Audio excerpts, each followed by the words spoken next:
Hey guys, I'm going to show you how to fix this problem on Windows 11 operating system.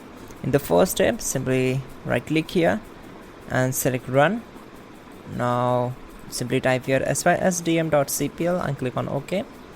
Once we are here, we need to select advanced tab, then click on settings, and we need to select the adjust for best performance, and then click on OK and close this window.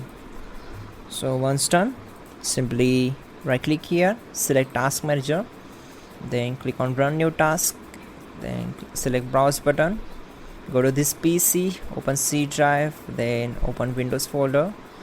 Now we need to search for system32 folder, so select it and double click on it to open it. Now here we need to find out cmd.exe file, so here it is. Simply select it and click on open.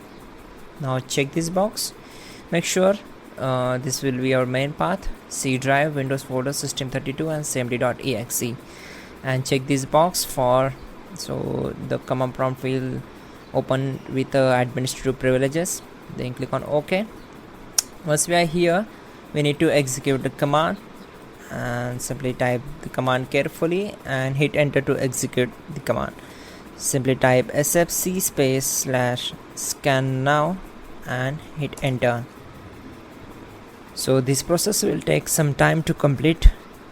It will take around 30 to 15 to 20 minutes, so we need to wait for it.